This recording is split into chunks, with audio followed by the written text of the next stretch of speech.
Hey everyone, welcome back to my YouTube channel. तो जैसा कि हमने गाइस बताया था कि हम 1 आवर की स्टडी डेली करेंगे, तो हमने कल वीडियो नहीं बना पाया था। कल हम कहीं गए हुए थे, तो हमने सोचा आज फिर बनाएंगे वीडियो। तो अभी बजा हुआ है रात का 12:10 का टाइम।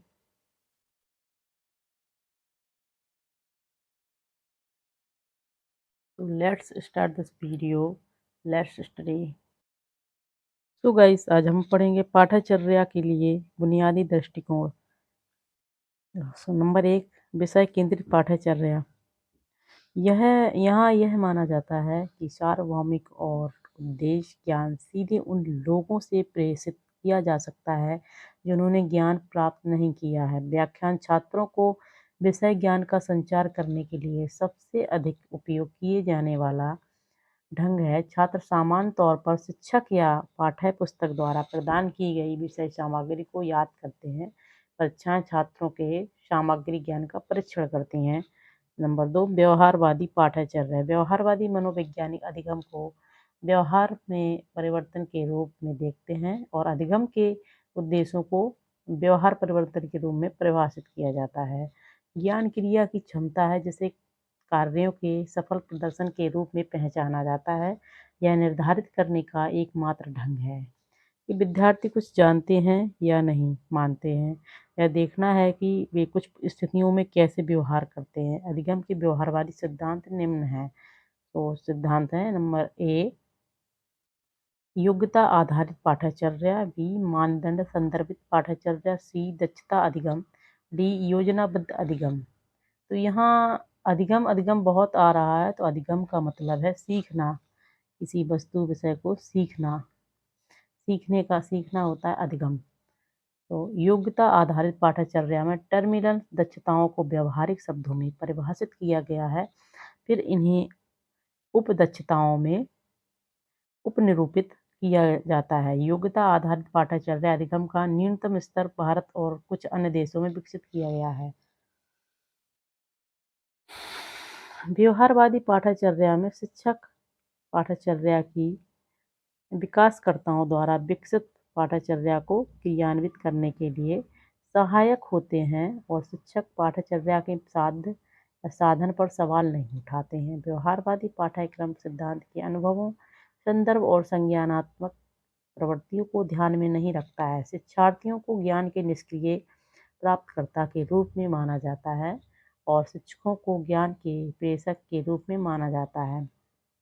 चाक और वार्तालाप शिक्षण का सामान्य ढंग है। शिक्षार्थी बिना किसी प्रश्न के चुपचाप अपने पाठों को याद करते हैं तथा उनका अध्ययन करते हैं। बचपन को समाज के भीतर वयस्कता की तैयारी के रूप में देखा जाता है और शिक्षा का उद्देश्य ऐसे ज्ञान और कौशल को विकसित करना है जो छात्रों को अपने वयस्क जीवन में समाज की सेवा करने में पूर्ण रूप से सहायक हो। सो गाइस, ये है पाठ्यचर्या फ्रेमवर्क का रेखीय चित्रण। देखिए, यह है फ्रेमवर्क। नंबर 3, शिक्षार्थी केंद्रित पाठ्यचर्या। यहाँ इसका मतलब यहाँ उद्देश्य शिक्षार्थियों के विकास को प्रोत्साहित करना, उनका पोषण करना। शिक्षकों को शिक्षार्थियों की जन्मजात दक्षताओं पर भरोसा करना चाहिए। अधिगम को रचनावादी दृष्टिकोण में देखा जाता है। अधिगम अधिक प्रभावी होता है जब शिक्षार्थी एक उत्तेजक वातावरण में संलग्न होते हैं, पूछताछ में सम्मिलित होते हैं और पर्यावरण के साथ बातचीत से अपने लिए अर्थ बनाते हैं। यहाँ मंत्र है, अंदर क्या हो रहा है, और शिक्षार्थी उत्तेजना और प्रतिक्रिया के बीच खड़ा है। पाठ्यचर्या को उपयुक्त अधिगम वातावरण की व्यवस्था करके शिक्षार्थियों को उत्तेजक अनुभवों के साथ संलग्न करना चाहिए। शिक्षक मानदंडों में रुचि रखते हैं, जैसे कि शिक्षार्थी की संज्ञानात्मक संरचनाओं की स्थिति, उसकी अर्थ निर्माण क्षमता और उसकी रचनात्मक पाठ्यचर्या निम्नलिखित मान्यताओं पर आधारित है। तो नंबर ए है, ज्ञान शिक्षार्थी द्वारा सक्रिय रूप से निर्मित, आविष्कार, निर्मित या खोजा गया है। यह शिक्षार्थियों द्वारा निष्क्रिय रूप से प्राप्त और संग्रहित नहीं किया जाता है। बी, ज्ञान को अधिगम प्रक्रिया से अलग नहीं किया जा सकता है, जो कि पूर्व ज्ञान पर आधारित होती है। शिक्षार्थी लगातार अपनी संज्ञानात्मक संरचनाओं का निर्माण और पुनर्निर्माण कर रहे हैं। सी, अवधारणा निर्माण ठोस से अमूर्त तक धीरे-धीरे आगे बढ़ता है।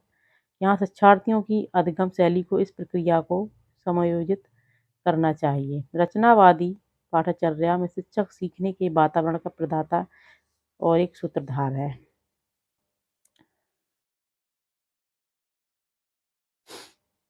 अब हम यह जान लें कि पाठ्यक्रम क्या है। पाठ्यक्रम एक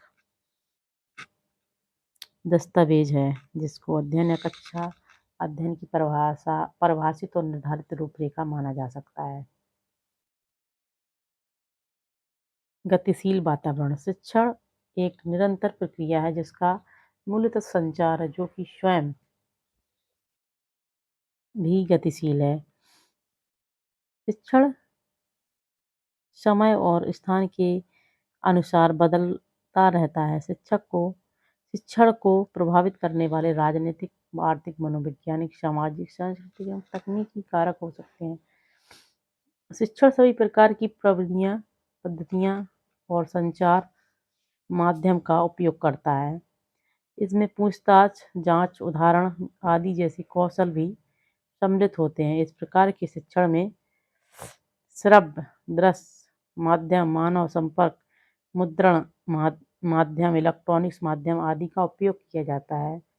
शिक्षण में सफलता काफी सीमा तक उपयुक्त प्रविधि और माध्यम के चयन और उपयोग पर निर्भर करती है, जो इसको जटिल भी बना देती है।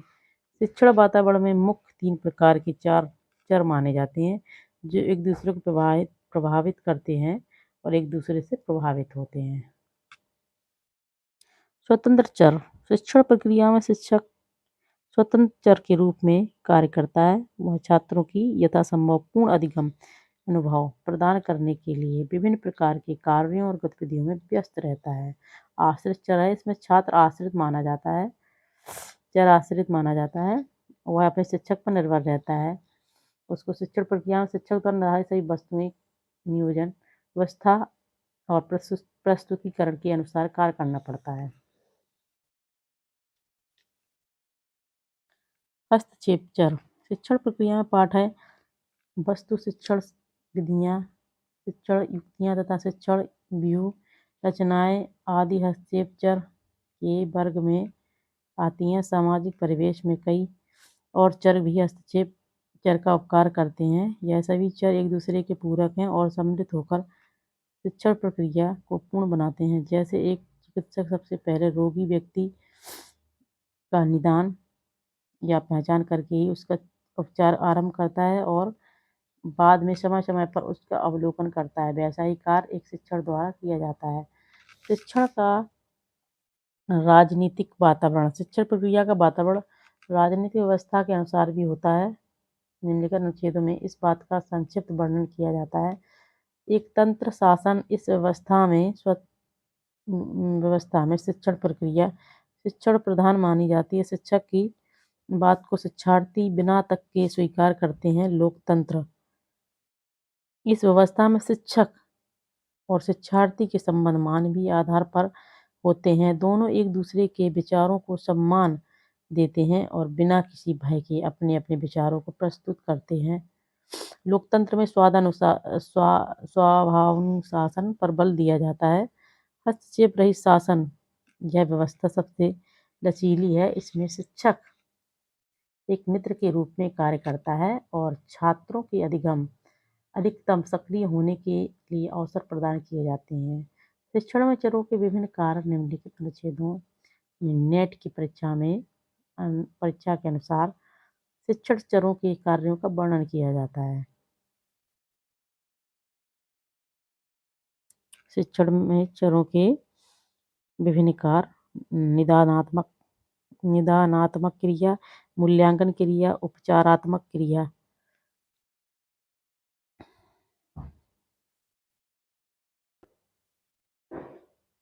गाइस अभी टाइम हुआ है 12:25। सो गाइस अब हम करते हैं पढ़ाई स्टार्ट। और अब हम टहलने लगे हैं, टहल टहल कर पढ़ाई कर रहे हैं।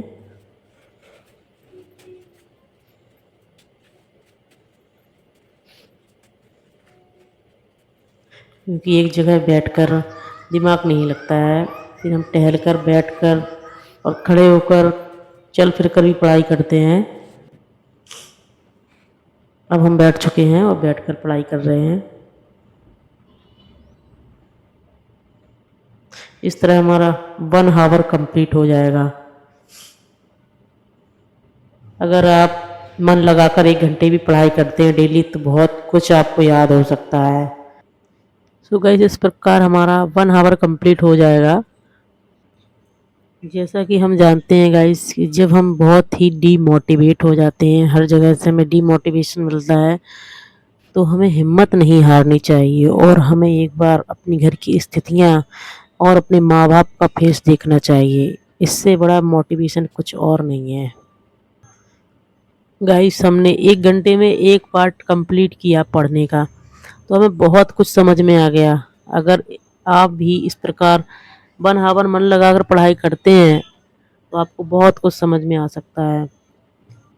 इस प्रकार गाइस हमारा लेसन कंप्लीट हुआ। फाइनली गाइस 1:10 हो चुका है। तो गाइस मिलते हैं नेक्स्ट वीडियो में। Bye bye, take care, good night. हमें बहुत ज़्यादा नींद आने लगी है। Thank you so much guys watching this video.